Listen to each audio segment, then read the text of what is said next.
Hello friends, स्वागत है हमारे यूट्यूब चैनल पे। आज हम लोग देखने वाले हैं बिहार पुलिस कांस्टेबल घटना चक्र 2023 प्रैक्टिस सेट नंबर 12 रहने वाला है। आज हम लोग देखने वाले हैं इस वीडियो में 12/1/2020 सेकंड शिफ्ट में पूछे गए प्रश्न। बाकी सब सारे हो चुके हैं, प्लेलिस्ट में आप लोग को मिल जाएगा, वहाँ से आप लोग देख सकते हैं अगर आपने नहीं देखा है तो। अगर आप लोग नए हैं तो हमारे चैनल को सब्सक्राइब कर लेंगे। चलिए इसे स्टार्ट करते हैं। बिहार पुलिस कांस्टेबल हल प्रश्न पत्र 12/1/2020 second shift. First number question देखते हैं। फर्स्ट नंबर क्वेश्चन दिया गया है, निम्नलिखित में से शुद्ध शब्द है। हिंदी से प्रश्न है, कौन सा शब्द जो है शुद्ध दिया गया है। ऑप्शन नंबर सी इसका राइट आंसर हो जाएगा।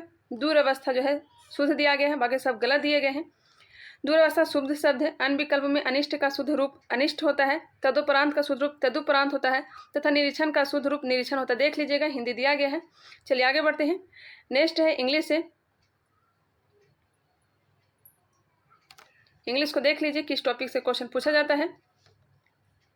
चलिए आगे बढ़ते हैं। नेक्स्ट क्वेश्चन है, राम खेल रहा है इस वाक्य में क्रिया है। राम खेल रहा है इस वाक्य में क्रिया क्या है। तो यह है अकर्मक क्रिया। अकर्मक क्रिया। अकर्मक क्रिया में अर्थ को स्पष्ट करने के लिए कर्म की आवश्यकता नहीं पड़ती। इस वाक्य में अकर्मक क्रिया है, अतः क्रिया बिना किसी कर्म के केवल कर्ता के द्वारा ही संपन्न हो वह अकर्मक क्रिया होगी।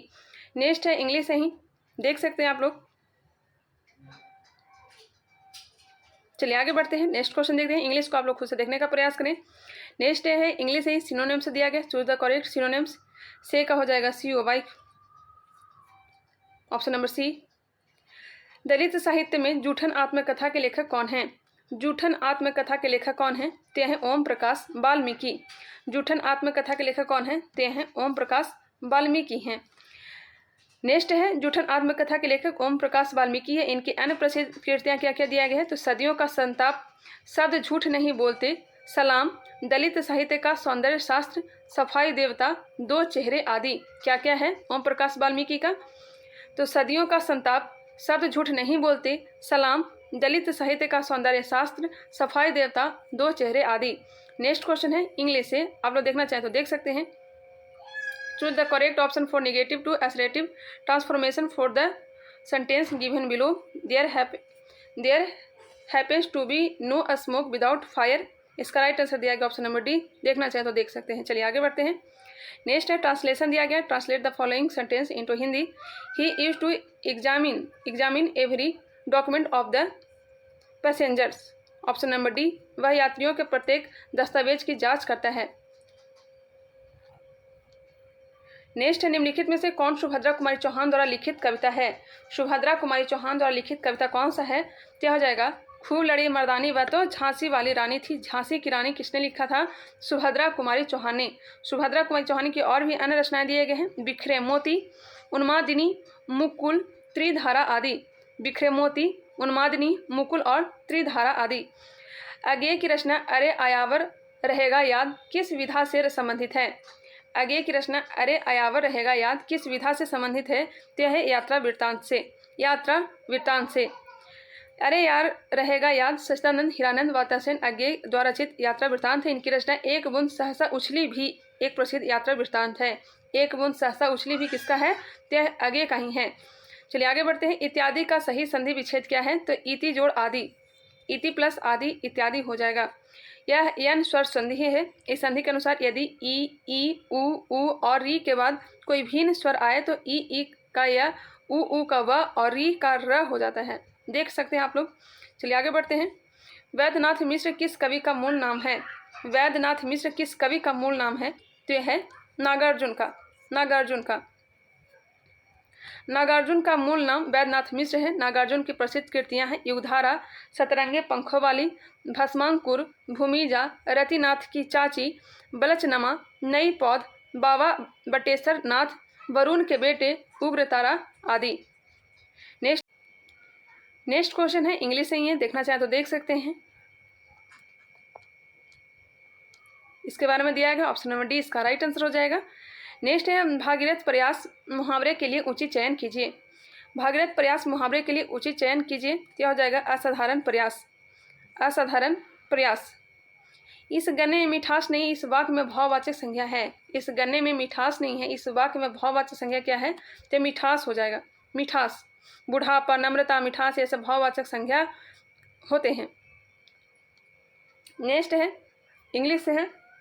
Form a new word from the following word by using an appropriate suffix from the suffix given below.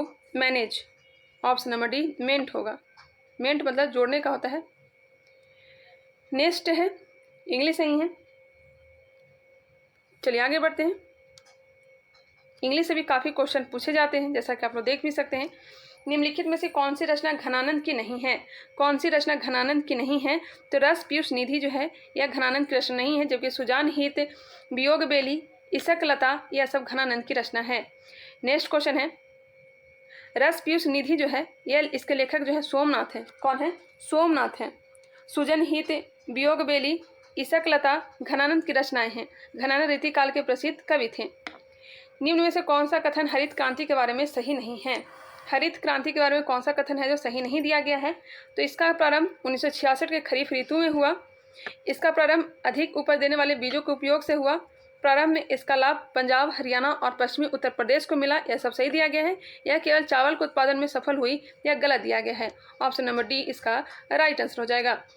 इसके बारे में दिया गया है, इसमें मुख्यतः फसल जो थी यह गेहूँ, चावल और मक्का के उत्पादन में सफलता मिली है, अतः डी सत्य आंसर हो जाएगा।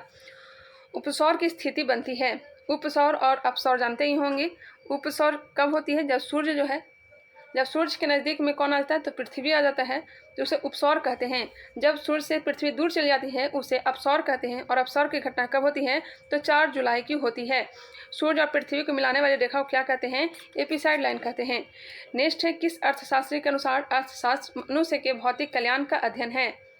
किस अर्थशास्त्री के अनुसार अर्थशास्त्र मनुष्य के भौतिक कल्याण का अध्ययन है? तो यह हो जाएगा मार्शल के अनुसार। मार्शल के अनुसार मार्शल के अनुसार धन का मुख्य माध्यम या उपयोग मनुष्य के भौतिक कल्याण को बढ़ावा देना है।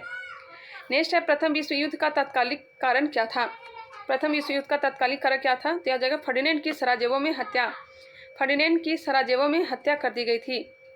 नेक्स्ट क्वेश्चन है, इसके बारे में दिया गया है, जुलाई 1914 में प्रारंभ होने वाले प्रथम विश्व युद्ध तात्कालिक कारण ऑस्ट्रिया के राजकुमार फ्रांस फर्डिनेंड की सराजेवो बोस्निया में हत्या कर दिया गया था, जिसके प्रतिरोध हेतु ऑस्ट्रिया ने सर्बिया पर आक्रमण कर दिया और युद्ध का प्रारंभ हो गया। निम्नलिखित में से कौन सा पुरातात्विक स्थल सिंधु घाटी की सभ्यता से संबंधित नहीं है? सिंधु घाटी सभ्यता से संबंधित नहीं है तो रोपड़ है। रोपड़ कहाँ है? पंजाब में है। लोथल गुजरात में है। कालीबंगा राजस्थान में, जबकि बलाथल नहीं है। ऑप्शन नंबर सी इसका राइट आंसर हो जाएगा।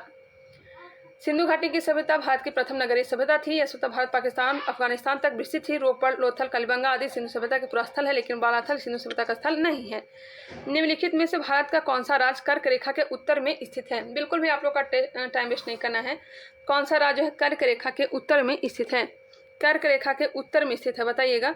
यह राज्य है बिहार। बिहार है, क्योंकि झारखंड से होकर के कर्क रेखा गुजरती है और बिहार जो है यह झारखंड के उत्तर में ही है। ऑप्शन नंबर सी इसका राइट आंसर हो जाएगा। कर्क रेखा 23 डिग्री उत्तरी अक्षांश से होकर के गुजरती है। यह भारत के 8 राज्यों गुजरात, राजस्थान, मध्य प्रदेश, छत्तीसगढ़, झारखंड और पश्चिम बंगाल, त्रिपुरा तथा मिजोरम से होकर गुजरती है। नेक्स्ट है, भारत ने धारणीय विकास के कितने लक्ष्य निर्धारित किए हैं? भारत ने धारणीय विकास के कितने लक्ष्य निर्धारित किए हैं? तो यह निर्धारित किए हैं 17। Option number B. किस समिति ने भारत के संविधान में मूल कर्तव्यों को सम्मिलित करने की सिफारिश की है? तो 42वां संविधान संशोधन 1976 के द्वारा सरदार स्वर्ण सिंह समिति के अनुशंसा पर मूल कर्तव्य को जोड़े गए थे। और कितने मूल कर्तव्य? तो 10 मूल कर्तव्य को जोड़े गए थे। मूल संविधान में एक भी मूल कर्तव्य नहीं थे। वर्तमान में मूल कर्तव्य की संख्या कितनी है? तो 11 है। 66वां संविधान संशोधन के द्वारा 11 कर्तव्य जोड़ा गया था। इतना ध्यान रखेंगे। चलिए आगे बढ़ते हैं। हरित क्रांति के जनक हैं।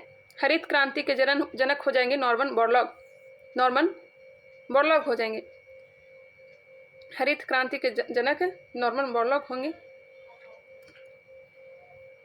यहाँ पे दिया भी गया है। और भारत में हरित क्रांति के जनक कौन है? तो M.A. स्वामीनाथन है। निम्नलिखित राज्यों में से उस युग्म को चुनिए जो लोकसभा में सबसे ज़्यादा प्रतिनिधि भेजते हैं। जहां सर्वाधिक जनसंख्या होगा वहीं का सबसे ज़्यादा प्रतिनिधि होंगे। इसका राइट आंसर हो जाएगा बिहार, आंध्र प्रदेश और राजस्थान। बिहार, आंध्र प्रदेश और राजस्थान।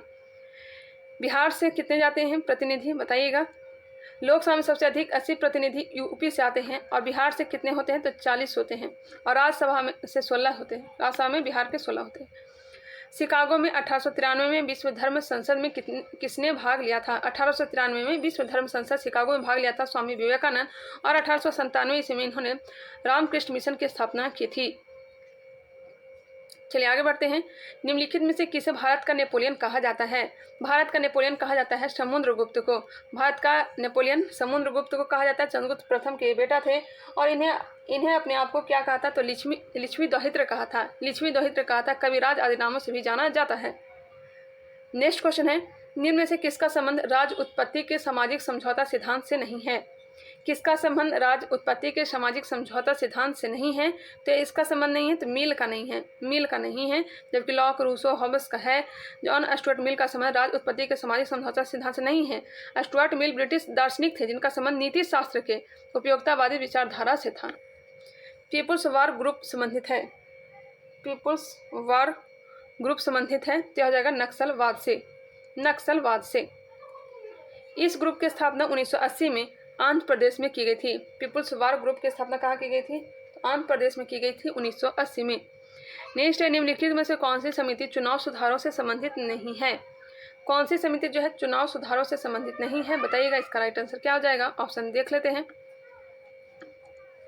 इसका राइट आंसर हो जाएगा ऑप्शन नंबर डी, वाई के अलग समिति। वाई के अलग समिति का संबंध नहीं है, जबकि इंद्रजीत गुप्ता समिति, तारकुंडे समिति और दिनेश गोस्वामी समिति का संबंध किससे है? बताइएगा किससे? तो चुनाव सुधार से है। नेक्स्ट क्वेश्चन है, कल्चरल रिवॉल्यूशन के समय कम्युनिस्ट पार्टी ऑफ चाइना के प्रमुख कौन थे? कल्चरल रिवॉल्यूशन के समय कम्युनिस्ट पार्टी ऑफ चाइना के प्रमुख कौन थे? तो यह थे माओ जेडोंग। माओ जेडोंग थे। कल्चरल रिवॉल्यूशन सांस्कृतिक क्रांति के समय चीन में कम्युनिस्ट पार्टी ऑफ चाइना के नेता माओ जेडोंग थे। माओ जेडोंग थे। सांस्कृतिक क्रांति। जापान में रक्तहीन क्रांति या मेजी पुनः स्थापना किस वर्ष में हुई? जापान में रक्तहीन क्रांति या मेजी पुनः स्थापना किस वर्ष में हुई थी? तो हुई थी 1868 ईस्वी में।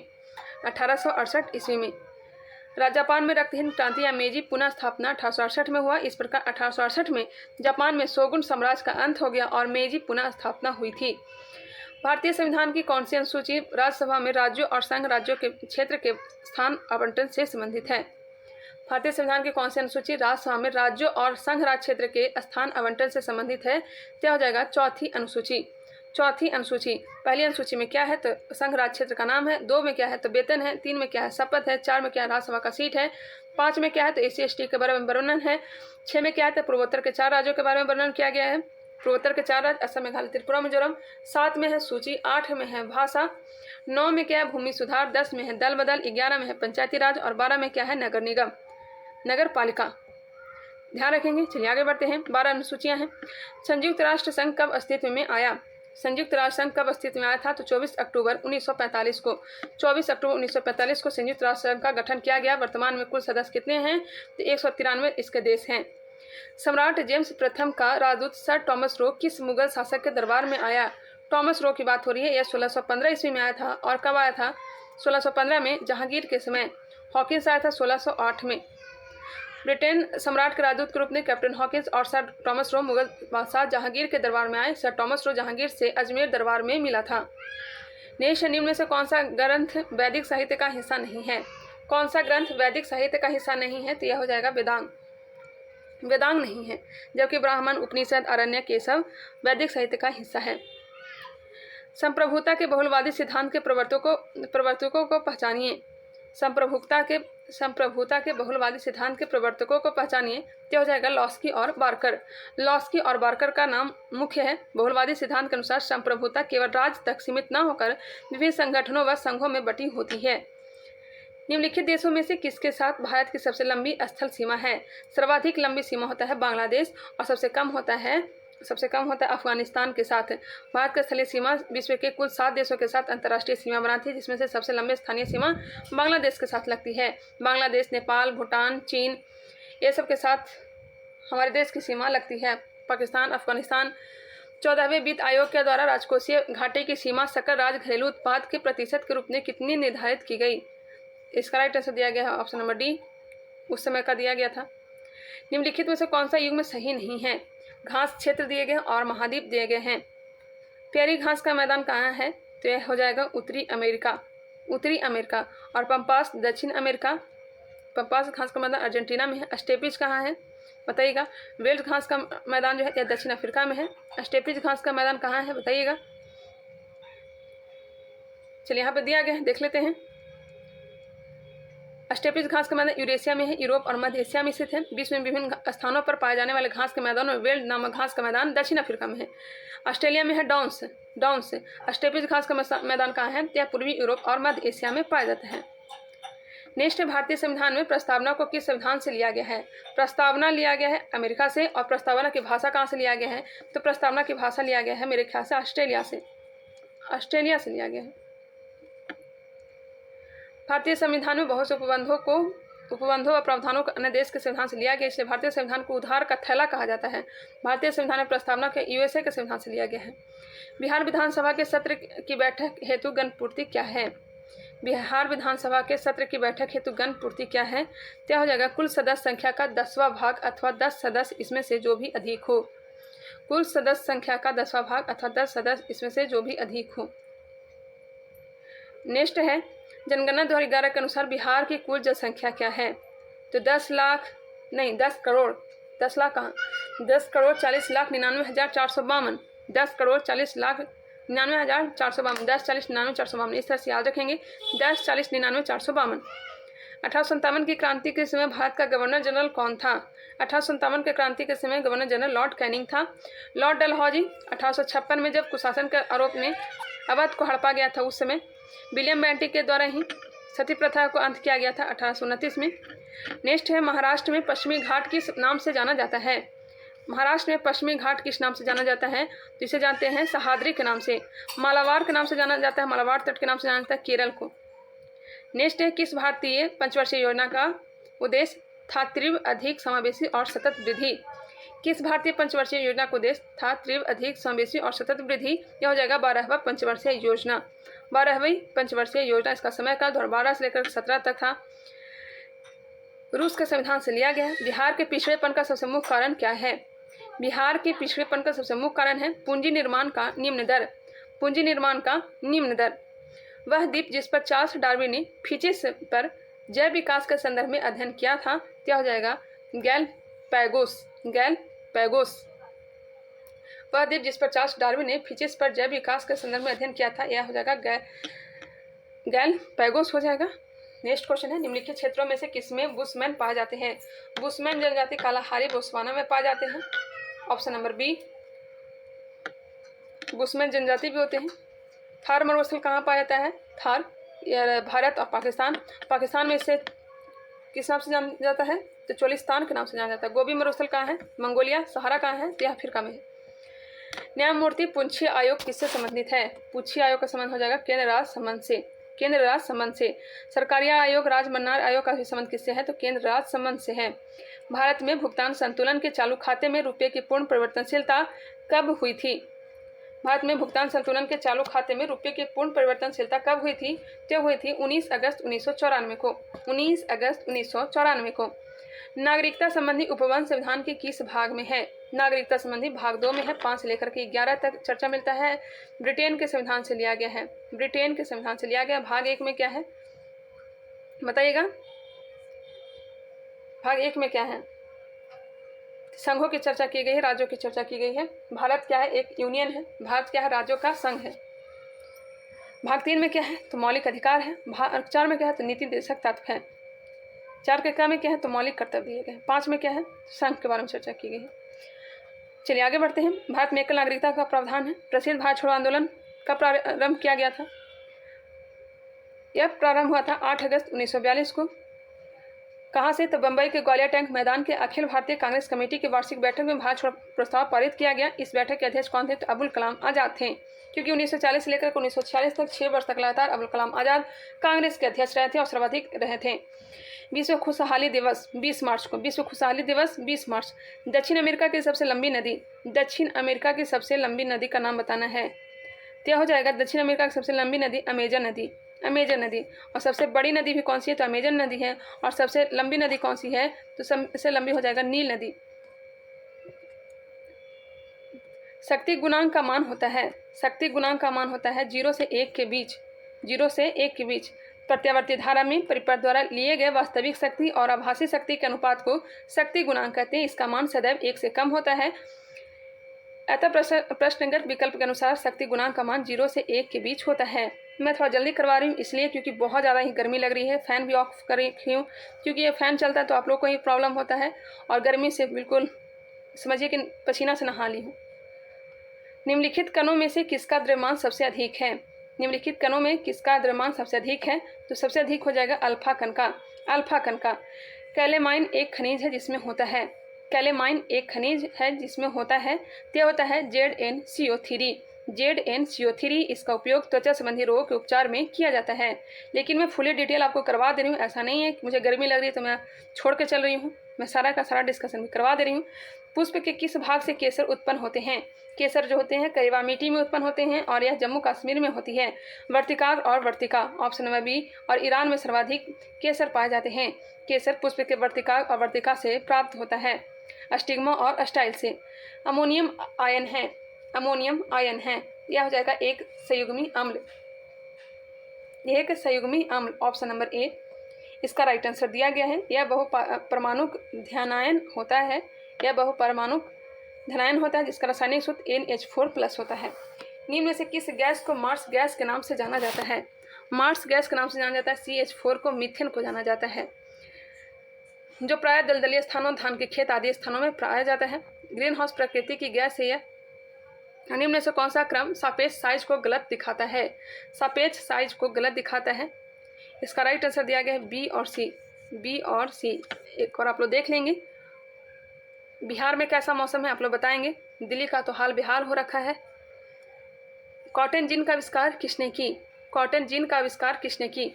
यह की थी एली हाइटनी ने, एली हाइटनी ने की थी, एली हाइटनी ने की थी। एली हाइटनी ने लगभग 1794 ईस्वी में कॉटन जिन नामक मशीन का आविष्कार किया था, जिसकी सहायता से बीजों से कॉटन को आसानी से निकाला जा सकता था। मानव के लिए श्रव्य आवृत्ति का प्रास है, मानव के लिए श्रव्य आवृत्ति का प्रास है, तो जगह 20 से 20,000 हर्ट्ज, 20 से 20,000 हर्ट्ज श्रव्य। अब श्रव्य जो होता है यह 20 से कम होता है, प्रस्रव 20,000 से ऊपर होता है। जीन प्रवर्धन तकनीक जिसे PCR कहते हैं को विकसित किया था, जीन प्रवर्धन तकनीक जिसे PCR कहते हैं को विकसित किया था, क्या किया था? मूलिस ने, मूलिस ने, ऑप्शन नंबर सी यहाँ पे दिया गया है। 1983 ईस्वी में कैरी मूलिस ने इसका खोज किया था। इसे संक्षिप्त रूप से PCR पॉलीमरेज चेन रिएक्शन भी कहा जाता है। इसका उपयोग आनुवंशिक विविधता, रोग के प्रारंभिक निदान आदि में किया जाता है। वर्मी कंपोस्ट में संलग्न मुख्य जीव का नाम है, तो यह केचुआ, केचुआ। नेक्स्ट है, एक आदर्श गैस में अनुदैर्ध्य तरंगों की चाल दी जाती है, तो हो जाएगा √P/D। निम्नलिखित में से उच्च चालक कौन सा है? सर्वाधिक चालकता होता है सिल्वर में, चांदी में होता है, क्योंकि चांदी का विशेष प्रतिरोध न्यूनतम होने के कारण उसकी चालकता क्या होती है? अधिक होती है। प्रतिचुंबकीय पदार्थ की चुंबकीय प्रकृति होती है, प्रतिचुंबकीय पदार्थ की चुंबकीय प्रकृति होती है, तो यह ऋणात्मक होती है। निम्नलिखित में से कौन सा एक परिस्थिति मानव का प्रतिकूल प्रभाव नहीं है? कौन सा एक परिस्थिति मानव का प्रतिकूल प्रभाव नहीं है? तो यह हो जाएगा सामाजिक वानिकी। वंशागति का क्रोमोसोमवाद का सिद्धांत किसने प्रस्तुत किया? तो यह किया था सटन एवं बोबेरी ने, सटन एवं बोबेरी ने। वाटसन एवं क्रिक ने DNA का डबल हेलिक्स मॉडल तैयार किया था। निम्न में से कौन सा रासायनिक परिवर्तन का उदाहरण है? रासायनिक परिवर्तन जो दोबारा से प्राप्त ना हो, जैसे कि लकड़ी का जलना, किसी भी चीज़ का जलना रासायनिक परिवर्तन कहलाएगा, जबकि जल का बर्फ बनना, बर्फ का पिघलना, चीनी का पानी में घुलना, यह सब भौतिक परिवर्तन के उदाहरण हैं। मधुमक्खी पालन का वैज्ञानिक नाम क्या है? मधुमक्खी पालन एपीकल्चर, एपीकल्चर। सेरिकल्चर रेशम उत्पादन, वर्मिकल्चर केचुआ पालन, हॉर्टिकल्चर बागवानी। एक सौर जल हीटर से गर्म जल कब प्राप्त नहीं किया जा सकता है? एक सौर जल हीटर से गर्म जल कब प्राप्त नहीं किया जा सकता है? तो बादल छाए हुए दिन पर, बादल छाए हुए दिन पर। एक सौर जल हीटर से गर्म जल बादल छाए हुए दिनों में नहीं प्राप्त किया जा सकता है। उल्लेखनीय कि सौर हीटर में ऊर्जा का मुख्य स्रोत सौर ऊर्जा होता है, जबकि बादल छाए होने पर हीटर को ऊर्जा नहीं प्राप्त होगी अथवा पानी को गर्म नहीं कर सकता है। ऊपरी वायुमंडल की ऊपरी परत निम्न में से किसके कारण कम हो रही है? ऊपरी वायुमंडल की ऊपरी परत निम्नलिखित में से किसके कारण कम हो रही है? तो हो जाएगा क्लोरोफ्लोरोकार्बन के कारण, CFC के कारण। वायुमंडल के समतापमंडल में ओजोन परत विद्यमान है, जो क्लोरोफ्लोरोकार्बन के कारण क्या हो रहा है? क्षतिग्रस्त हो रहा है, और सर्वाधिक अंटार्कटिका महादेश में। निम्न में से किस धातु का जड़त्व अधिकतम होता है? किस धातु का जड़त्व अधिकतम होता है? क्या होता है? एक रेलगाड़ी का जो ज़्यादा वजनी होगा उसका जड़त्व उतना ही अधिक होगा। न्यूटन ने अपनी गति के प्रथम नियम के तहत जड़त्व के नियम का प्रतिपादन किया। न्यूटन के अनुसार जड़त्व का अर्थ है किसी वस्तु द्वारा अपनी स्थिति परिवर्तन का विरोध करना। स्थिति परिवर्तन का तात्पर्य गति अथवा विराम की स्थिति में परिवर्तन से है। जड़त्व के नियम के तहत ही न्यूटन ने बल को परिभाषित किया हुआ है। परिभाषित करते हुए कहा है कि बल वह वाहक कारक है जो किसी वस्तु की स्थिति परिवर्तन के लिए जिम्मेदार होती है, अर्थात किसी वस्तु के जड़त्व की माप उस पर लगाए गए बल के द्वारा किया जाता है। चूंकि रेलगाड़ी के चलाने अथवा विराम में लाने के लिए अधिक बल लगाना पड़ेगा। नेक्स्ट क्वेश्चन है C4 पादपों में प्रकाश संश्लेषण के दौरान बनने वाला प्रथम अस्थायी उत्पाद है। क्या हो जाएगा? ऑक्जेलो एस्टिक एसिड। ऑक्सीकरण के लिए कौन सा प्रक्रम सही है? ऑक्सीकरण के लिए कौन सा प्रक्रम सही है? तो विद्युत धनी तत्व का निकलना। नेक्स्ट है, इसके बारे में डिटेल दिया गया है, देख सकते हैं आप लोग। सोडियम, मैग्नीशियम, एल्यूमिनियम और सिलिकॉन की प्रथम आयनिक ऊर्जा का सही क्रम क्या है? तो ऑप्शन नंबर सी इसका राइट आंसर दिया गया है। यहाँ पे इसके डिटेल भी दिए गए हैं। बोमेन संपुट किस तंत्र का भाग है? बोमेन संपुट किस तंत्र का भाग है? तो हो जाएगा उत्सर्जन तंत्र का।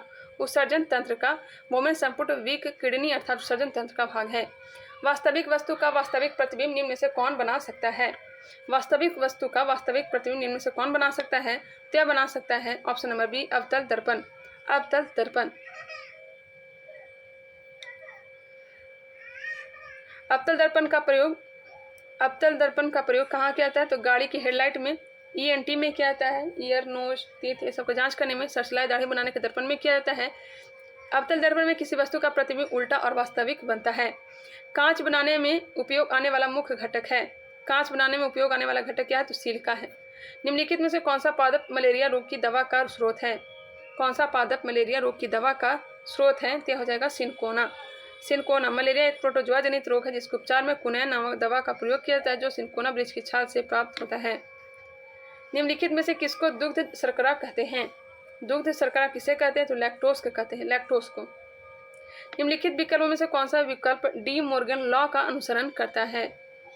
देख सकते हैं आप लोग, इसके बारे में डिटेल दिया भी गया है। ऑप्शन नंबर बी इसका राइट आंसर दिया गया है। नेक्स्ट है मैथ से है, आप लोग खुद से देखने का प्रयास करें। ऑप्शन नंबर डी दिया गया है और इसे सॉल्व भी किया गया है। 92 का आंसर ऑप्शन नंबर बी दिया गया है।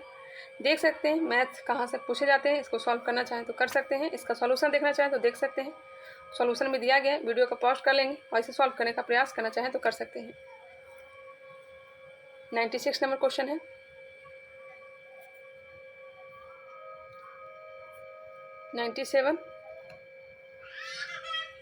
टाइम एंड वर्क से दिया गया। 98 99 का आंसर दिया गया है और यह 100 नंबर प्रश्न हो गए, इसे सॉल्व भी किए गए, देख सकते हैं आप लोग। चलिए 100 क्वेश्चन तो हमने कंप्लीट कर लिए। कमेंट करके बताएंगे ये वीडियो कैसा लगा और किस चीज़ का वीडियो आप लोग को चाहिए वो भी कमेंट करके बताएंगे। आई होप आप ये वीडियो अच्छा लगा होगा।